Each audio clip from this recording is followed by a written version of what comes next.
This is a Hot Pie Media original. If there's any way to make sense of it.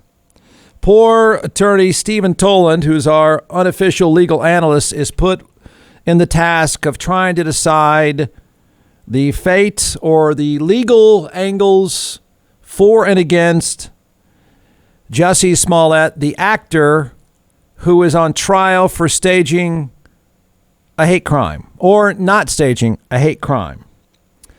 For those that don't remember, because a jury is deliberating and so a verdict will come back soon, he staged, allegedly, a race hate attack on himself.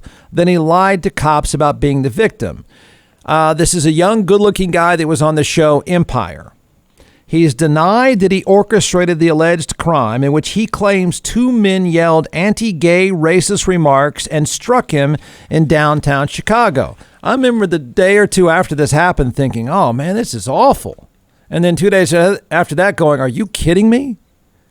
His fate is with a jury now. Smollett said accusations that he paid, and I love these two guys. This is a Coen Brothers movie. He paid two brothers. You got to see these dudes. These guys are something else. He paid two brothers $3,500 to carry out the fake attack. He says those accusations are 100% false. He described how he fought with two unknown assailants. What happened to me happened. He took the stand a few days ago, and he is backing himself up that it was a hate crime. The brothers, these two meathead guys, they take the stand and say he paid us. He gave them $100 to buy supplies, including a rope to tie a noose around his neck. Remember, the cops show up and he had a noose around his neck. He directed them to yell racial and gay slurs and MAGA, of course. All right, counselor. If he's guilty, what exactly is the crime here, other than just being a bizarre nut job? Well, Jeff, I think if you and I were writing a book, this would be, the first chapter of books to kind of draw you in. So I think this Jussie Smollett story would be chapter 1 of the book entitled Truth is Stranger Than Fiction. Yeah. It's just unbelievable. So the crime itself in Illinois, they're calling it disorderly conduct, but for all intent and purpose, it's what we would call filing a false police report. What makes it a felony might be the amount of damage. I have to look up the Illinois statute, but could be the amount of resources spent investigating this. But I think it's also because it's a hate crime and that's a felony, then filing a false police report surrounding a hate crime, ergo, would be a felony as well. So that's what he's looking at. So this is the second time he's been indicted of these charges as well. There's a whole long procedural history to this case, which makes it even more bizarre. And I think the Coen brothers analogy of Bola and Ola. Yeah, I love those guys. It's awesome. I love those guys from the beginning. Well put, Jeff. Yeah, I don't know if those guys have ever worn a shirt. They're in Chicago and it's 30 below zero and they're wearing thongs. Hey, they look like a Saturday Night Live skit. It's like a cross between Coen brothers and a Saturday Night Live skit. Okay, so, oh man. People think he did it for publicity. It seems fairly obvious, but let's be objective here. He's your client, let's say. Along the way, what do you tell him to do? I mean, why not just own it, get the publicity you were seeking, and say, I got really high that night, or I had a bad night, whatever. Why not? Did they try to tell him to own it? You say that about getting high, allegedly. So there is surveillance video of Bola, Ola, and Jussie driving around. I just like saying those words, but they were driving around the area a couple of days before the attack, and the jury came back yesterday and asked, the only piece of evidence they asked for yesterday was the timeline. There was a timeline that the state spent a lot of time going through. So a couple of days before the alleged attack, they had driven the area, and prosecutors alleged, probably rightfully so, that they were just kind of they were planning it, right? So they're driving through. Now, Jussie says that they actually were driving around. They decided not to work out that day, and they were smoking marijuana is what he claims. So it's funny you talked about just getting high. But I guess if I represent him, I think the first thing I would do is I would apologize, own this immediately, and try and get back into that sort of diversion program deal he had to begin with, because he had a deal where these charges were dismissed for community service and some other things. And I think one, that deal blew up probably because it wasn't blessed by the right people. But two, this knucklehead immediately comes out right after and gives a statement saying, I completely told the truth. I'm in the right. I never lied. Basically painting the police department in a terrible light, putting them in a terrible position. And I think if I were counseling him, which is always hard to do, I would just advise him, let's take our best deal and get the heck out of here and let this lie low. And you got to rebuild your publicity some other way, hire a publicity company and rebuild. I've represented celebrities before. And the reason, you don't know about a lot of that is by design, right? You're not supposed to know about that. You're supposed to get in and get out. And it's like stealing a victory on the road, man. Get your road victory and get out of there. Yeah. And he had it. He had the victory there and he screwed it up is what I think happened. So it was his call. No, we're going to trial, counselor. That's the way this worked or does work? No, kind of well, it can. But what happened here was he was offered some type of deal where I don't even know if it was part of a formal diversion program, but he was offered a plea bargain where they dismissed the charges if he were to do some things up front or even after the fact, like community service was one of them. And instead of just accepting that deal and issuing maybe an apology or just keeping quiet, he gave a bunch of public statements immediately thereafter. That drew the attention of a special prosecutor. That special prosecutor then launched their own investigation to figure out how these charges were dismissed without really anyone finding out about it. Yeah. And I would imagine the county attorney who struck that deal and or district attorney was fired or reassigned, and then a special prosecution unit, probably from what would be their sort of attorney general's office, if you will, hired a special investigator. This guy Webb is that person who's the prosecutor in this case. You may have seen on TV. And then he was re-indicted. And I think at that point, all deals were off. I think Mr. Smollett, I don't know what Mr. Smollett had offered, if any sort of plea bargain or counteroffer, but my understanding is that he dug his heels in about, I've absolutely categorically told the truth here. And that seems to be his position all the way through. And so here we are, which is kind of preposterous in light of the overwhelming evidence against him. Okay. Did you say Ola and Bola? Ola and Bola. Yeah. Okay. So they look like Nigerian names, or they're complicated first names, and so they're shortened for Ola and Bola. Got it. And they're I brothers. love those guys. They are they're a piece of work. They look a little like the characters from the Coen Brothers film, Big Lebowski. A little bit. Yeah. This is I said this is a Coen Brothers movie, but is there any way? I mean, I think initially when we first heard it, you thought, well, this day and time, I guess anything's possible. I remember the cops show up in his townhome. It's not like, this guy's kind of a big deal. I didn't watch the show, but I know he's apparently a very good actor. They show up, and didn't he open the door with a noose around his neck? Right. And this is the part you kind of open the show about. This would be funnier if it wasn't so serious. Yeah. It is, it is sad is what it is, because hate crimes are something they're kind of new after Matthew Shepard. We started seeing states around the country enact these laws that are much needed. And it's terrible. And you heard the police officer initially, and I don't know if he was chief of police or a spokesman for the Chicago Police Department, when they initially decided to file charges the first time against Mr. Smollett, he said the reason they were doing that is they were appalled at him seemingly using the pain and violence of racism to perpetuate his own publicities. I think exactly what the officer said. And that seems to be what he did here. And so if you think about the concept of a noose and how visceral that image is, how horrible that image is, we don't even use that term probably anymore. I mean, if you tied that type of knot, you'd call it a sailor's knot, or you'd call it something else. No one even uses the word noose anymore for a reason. It's a horrible word. We just strike it from our vocabulary. Mr. Smollett answers the door with it still around his neck hours after this alleged attack occurred. And the officers were struck by that. The detectives were, because he seemed to be kind of flippant about it. Yeah. And you would think if somebody had suffered that, they would want to distance themselves from that object. It'd be like, that's a hateful image for me. That was very painful what just happened to me. Imagine being held at knife point, and then you answer the door holding the knife and sort of joking around, like kind of laughing as you touch your neck with it after you allegedly had been assaulted with that same weapon. You're not going to do that. So that was the first thing. The other thing was trying to get food at 2 a.m. during a nor'easter blizzard. Yeah. And so he claimed he was going to Walgreens to buy eggs at 2 something in the morning.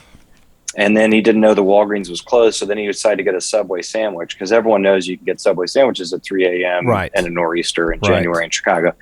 So right from jump, this is the part that's kind of flippant or funny about it. It's like Keystone Cops. I mean, he writes a check to pay the hitman. Like, why would you write a check? You might want to pay in cash. Yeah. I've learned a thing or two in 21 years of criminal defense. You might not want to leave a paper trail when you pay Ola and Bola off. So he writes them a check for $3,500. They can trace that. And it goes on and on, the evidence against him. It's crazy. So you would say, look, would you try, I assume that you would you try to appeal to the seriousness of hate crimes and say, look, you keep pushing this, you're really doing a disservice. So let me play off on this. Would you try to sell him on that? Hey, look, kid, there's people out there that have suffered. There's real crimes. That's what's pissing the cops off. You can't joke about this, or you can't. This attempt is backfiring because there's real problems. Would you try to appeal to him on that level? I mean, I would have. I think the time to have done that would have been obviously after he was indicted the second time and you were dealing with a special prosecutor. But that ship seemed to have sailed. And the arguments the defense lawyer were making, I think, were all about attacking just general probable cause theories. There's not enough here. There's not enough probable cause, that kind of stuff. It's very general. And I think the reason they were very general is because there wasn't much to work with. Yeah. You had Instagram messages. I mean, the odds of, it is true that statistically when people are attacked, there are a lot of situations, statistics will bore this out, where you do know the people who attacked you. But in this particular case, he's sharing his flight information of when he comes in that night with these two guys. He's seen in a car surveilling the area with them.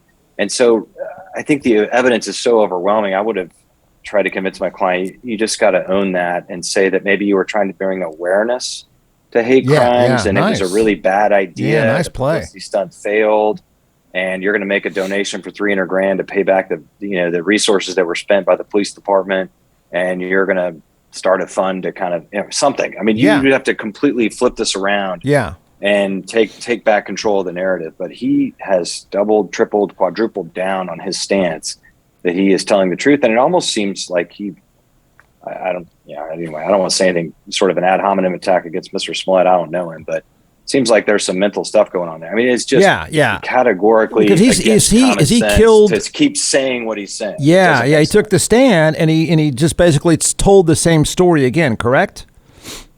He did, and he just I will say the prosecutor did not score any points and probably could have really offended some jurors when he made a reference to the noose as, instead of saying Mr. Smollett was manipulating this, seemed to have tied it himself, seemed to know what he was doing with the noose, wasn't afraid of it, answered the door with it. Yeah. Like, instead of just commenting on all those things, he intentionally used the word monkeyed around. Wow. So that drew audible gasps from Mr. Smollett's family and others.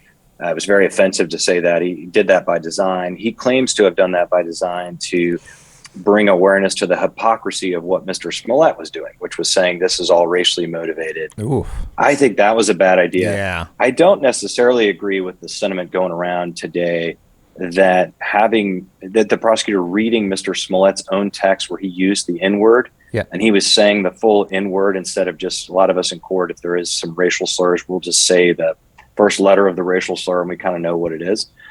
Or we'll ask permission from the court, or we'll talk to the jury ahead of time and say, we're going to read these in full entirety.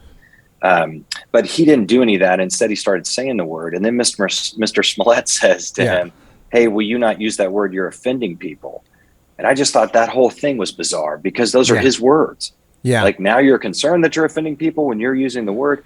So then the prosecutor wisely, I thought, had Mr. Smollett read his own text with the complete saying of the N-word. And I think that may actually be powerful. Okay. I don't know. It could have offended jurors. I don't know. But I thought that was actually a smart play, because then you're showing the hypocrisy of this guy. Like, your life is predicated upon this whole image that you say you are, and you clearly aren't that image. You're just completely not telling the truth on that one. So those are texts that he's sending to the Ola and Bola or whatever, the bodybuilding guys. Yeah, I'm assuming they were, because any of his other texts probably wouldn't be relevant unless they're about sort of the planning and preparation of this fake crime. that the prosecution is trying to prove. So I think it was just the text on the airplane stuff with Bola and Ola. And also that, he kept making a point about Mr. Smollett that the gentlemen who attacked him were white or white skinned or pale skinned. And Ebola and Ola are, anything but. I mean, they are dark skinned. And so that's using the N word then is even stranger in that regard. So odd. I mean, yeah. So he hasn't worked. He got fired, right? John McClellan is the co-founder and creator of ATX Hot Sauce, now in all 50 states and several retail outlets as well. So what we're going to do today is we're going to let this social media rock star chef walk us through 4 different sauces, and then I'll taste, and we'll tell everyone why they should buy. You can give the science behind these, and then I'll make the simple recommendation. Go to atxhotsauce.com. All right, I don't think anybody's heard the website. Yeah, I know. By you, Jeff, but it is atxhotsauce.com. I'll say I got that one right. 45 times, atxhotsauce.com. So let's do it. I brought 4 flavors here, and we're going to test your palate today. Okay. And I only brought 4 because I didn't think you could handle 5 or 6. Yes, probably a smart move. Yeah. And so the first one we're going to try here, it's called Beet Heat.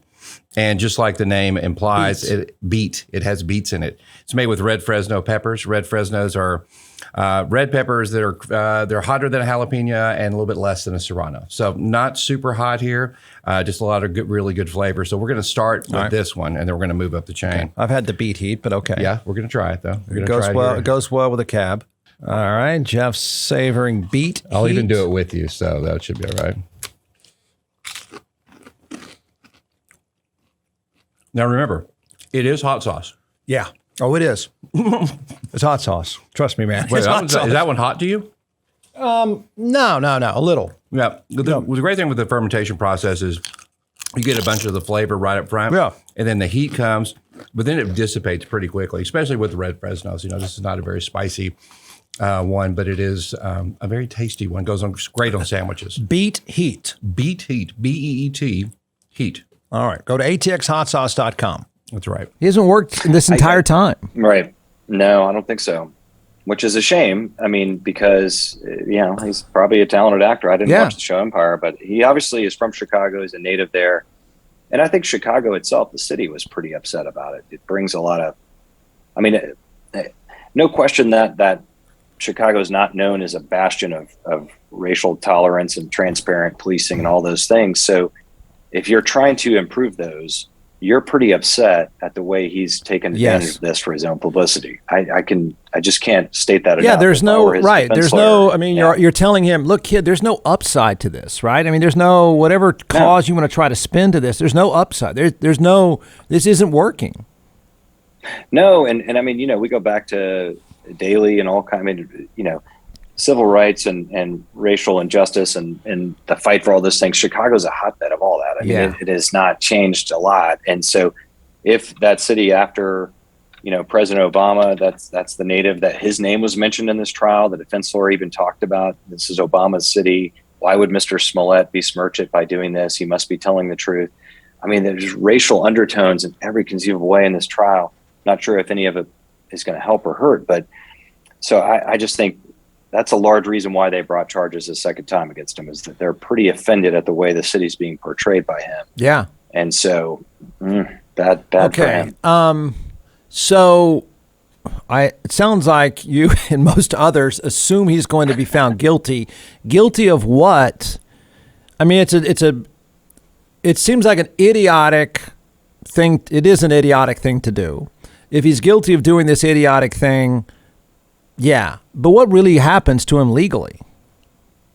Great question. So what I don't know is the election of punishment. So if this same jury is also tasked with punishing him, should he be found guilty, then a punishment trial would ensue. And that's when some of the prosecution's strategies about sort of inciting the jury to, you could argue that he's inflaming or inciting them emotionally, and that's somewhat unethical or not a good strategy. Or it could be that he's trying to call them to action, that he's assuming they're going to find him guilty because he's pretty much committed all the elements of this crime, right? Yeah. Seems like it. So then you're trying to get the jury to move. You're trying to propel them into action. And so you're really showing that this guy doesn't get it yet. And so you're going to need to punish him. Now, I don't know if they're going to seek prison for him. I mean, it's a felony, so he's facing prison time. He's obviously eligible for probation. He doesn't have a criminal history. And so I would assume he's going to have to, this is the tricky part. If you assert 100% that you're innocent factually, and then you're found guilty and you go back to that same jury for punishment, you've got to flip around quickly. Your client may or may not, but probably should then take the stand and say, look, I've got a long way to go to learn from this, and I plan to, and here are the steps I'm going to take to learn from this, and give me a chance through probation, that kind of thing. So I don't see, Mr. Smollett doesn't seem like that kind of person at this point, that he's going to want to do all that. So this is really a difficult work that the defense has ahead of them. If they're going to the jury for punishment, and if he's found guilty, I don't see a jury giving him jail time. I think he's got the ability to pay back the damages, all the monies that were spent. And I don't know, truthfully, how much money was spent investigating this, but it's not like a SWAT helicopter was used or right. It didn't take Sherlock Holmes to figure it out either. No. And in fact, there was a reference to Sherlock Holmes in this trial. Oh, okay, perfect. Why not? There you go. If I think he's looking at probably some lengthy probation, I would assume. But you're his attorney. Do you ever step in? Can you step in? As you said, guys, there must be some issues. I don't know where to balance this out. You made, between Alec Baldwin and this guy, you made the comment about celebrities just don't get it sometimes. So how much of this is just typical celebrity, just totally disconnected, thinks any attention is good attention? And how much is, God, at some point you're thinking, buddy, you got issues, man. I mean, you got a real problem. We gotta own it. Yeah, I mean, it's very difficult because you can't make somebody do that. I do think this is more of a case of Hollywood celebrity and enabling, the classic sort of tale of just wanting to stay relevant, wanting to stay in the limelight, trying to, in a very unhealthy way, trying to capture that and get that. Because it seems like he's surrounded himself by, a solid team of people that are, for lack of a better word, enabling him, and it's not helping, is what I think it looks like to me from afar. And again, I'm in another state and don't know him. So, but that's from my experience, that's what it looks like. So I don't know how you get him to see that, except that there are ways that you could, and this is where it gets really tricky, but you can broker on the side things like, look, we'll do a mental health evaluation in exchange for you agreeing to this. Just kind of throw that out there and let me see if my client will go for that. It might be something that you might like, and it might be something that'll serve my client's best interest. I don't typically think I'm doing my client a disservice if I think generally that will get him a better deal, him or her, and help them in the long run. So I can offer it as an option, but I can't make the client do that. I can't, I just can't. But. Do you ever, and at what point do you bring in the agent? And what does the agent say about this? I mean, the agent's got to realize at some point, hey, kid, this is a career killer, not cool. If this was all to get attention, for all I know, I guess the agent's not in on it, but this is a young guy that had a pretty good gig that I would assume is going to become damaged goods. Well, it's funny you say that. So I've represented a few celebrities where at the beginning of the representation, it seemed like the first month or two was spent almost daily talking to the agent. And so it'd be very normal to bring in the agent at different phases. That's the person who knows your client the best, and typically will know your client better than you're ever going to know them, unless you're really gearing up for trial and you spend a lot of time together. But absent that, so I do think you'd bring in the agent and kind of convince the client of like, look, let's craft a new strategy out of this that keeps an eye on the big picture and gets you back into movie roles. And I mean, come on, dude, you're not the only celebrity who's ever had a massive fall from grace. Yeah. And so, for that reason, you would just say, look, you're not alone here. You can redo this. Don't worry about it.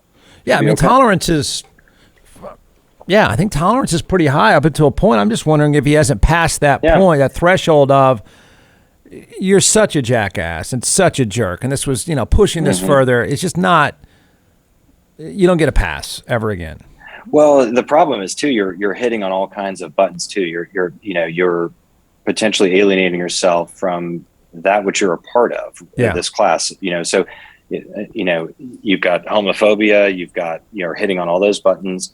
So you've got that community that's going to be very offended and upset by what you're doing. And then you've got the whole racism angle to it. So, I mean, he's dug himself a lot of holes here. Doesn't mean he can't get out of them, but he's got to start by accepting responsibility, I would think, at some point, if he's found guilty. Yeah, I wonder, this whole thing about ego and celebrity and attention. I know you, and I don't know if most people have followed this. I follow because it's a pretty remarkable. It's similar in that it is a remarkable fall from grace, and that is, what is it? She was from Austin, Elizabeth Holmes in Theranos. That case, that seems. I'm wondering. I've heard what you say. I wonder the same thing is that she is accused of, and I mean, she went from rock star, young female tech rock star. Everybody was one of the richest women. Yeah, one of the richest. She's on the cover of every business publication. She is worshipped by the technology world. Here is our poster child of young women succeeding, and it turns out, allegedly, I guess I should have to say, or otherwise you'll have to represent me. We'll find out. The defense. Defense just rested. So that she essentially made it all up and duped everybody, and it is a crash and burn. And when you say this about Jussie Smollett, I'm thinking the same thing there. There's a person that had it all, ego, money, that just didn't understand, that just like kept the game going, right? Allegedly. Yeah. The Elizabeth one is a little bit different because there's massive allegations of fraud and of manipulating finance reports, stock reports to continue to inflate the dollar of the stock and the value of the stock and things like that. So that's a little bit more malicious. What she's claiming, though, is that she was duped and that wasn't her doing that. She didn't know that was going on, or she was willfully indifferent to it because she was manipulated at some point. I think there's allegations of being a sex slave, right? She's accusing somebody of rape and sexual assault, or I mean, it's it is bizarre. That's a movie. It's not a Coen Brothers movie. That's actually a serious movie. It is bizarre. That is. That's beyond Judith Light, Beau Bridges' lifetime. That's like a real movie. Right. Wait, what was that again? We had a Beau Bridges reference. That's not a lifetime Judith Light Beau Bridges. That's like a real movie. Yes, you're right. How much older can we sound? Hallmark special. That's Beau Bridges. Special, man. You like that, don't you? Yeah, it's a good one. You know, it's funny, that judge, I've got a case in that court in San Jose, that Judge Davila. It's a fantastic older judge, and he's been that case has been going on for months and months and months. They're just for people, I would encourage people to follow it. It is a remarkable story because it goes back in the early days. It was Theranos, however you say it, was the company she started. Mm-hmm. A bunch of money comes into it. Everybody thinks she's going to reinvent medicine and medical testing, and this is all pre-COVID times, where one prick of the finger, the company allegedly could discover all these horrific things, and she was going to reinvent medicine, and then it's like Enron all over again. It's basically Enron. It's Enron. It's exactly right. I mean, you're accused of cooking the books and making up. Accused of cooking the books and making up the science, and now everybody's pissed. As well, they should be. And people lost an obscene amount of money. Yeah, and the prosecutors trying that. I know two of them are basically they're keeping it very simple and straightforward and just argument. It's basic stock manipulation, cooking the books, Enron. It's very simple and straightforward from their perspective. And then the defense is, going to these great extremes to complicate everything, which is, that's their argument. I get it. That's what they're trying to do. Yeah. To your Beau Bridges Lifetime movie comment, I mean, here's this attractive, brilliant young woman who just, at the time, people glommed onto her partially because it's an attractive, brilliant young woman, I would say. I think so. I mean, it's an amazing story. And the angle and the potential of this product to change the world, get healthcare to places in the world that don't have it, access. I mean, it's just a great story from different angles, and it just turns out it wasn't quite what we thought it was. Yeah, but it is kind of the newer version of Enron, though. It is. That's exactly what it is. Wow. All right. As always, good stuff. So you assume that Jussie, are you assuming that whenever they come back with a verdict, he's probably going to be guilty of whatever it is? I mean, you know what they say about assumptions, I guess. Okay. But, right. It's hard to fathom that he is not found guilty. Yeah, exactly. I mean, literally on the plane, Instagramming the guys who are going to attack him later, driving around with those guys a couple of days beforehand. in the same area where he's attacked, writing them a check to pay them. And don't forget, those two testified against Mr. Smollett. What was really funny is when they testified, they went out of the way to say, hey, we're not homophobic or racist, as if they were kind of offended. They were hitmen that had their image and reputation, offended by the fact that they were accused of doing this. It was really funny. From the very beginning, you're very thin-skinned hitmen. I've been worried about Ola and Bola from the very beginning. I mean, all those guys is essentially all they have is dancing at bachelorette parties or something. Like, what? I don't see much upside for those two guys.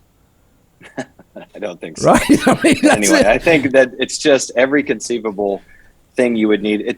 And let's put it this way. If this guy loses this case, I mean, the state should never lose anyway. The government has so many advantages. They probably shouldn't lose because they get to pick and choose when they bring charges. But this is the easiest case I can imagine. It is a slam dunk of slam dunk. So if something goes wrong, I think we'll be talking about that for a while. Well, I hope Ola and Bola are going to be okay. I hope they can find some steady work, and because I think they're kind of lost in all this. Those poor guys. Yeah, we'll find poor guys somewhere.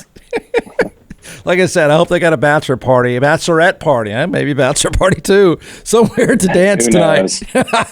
They don't seem like they're going to be hurting for work at some point. They'll find a home somewhere. All right, as always, good talking to you. All right, take care, Jeff. See ya. From the Hot Pie Media Studios in Austin, Texas, it's the Jeff Ward Show. Listen at jeffwardshow.com.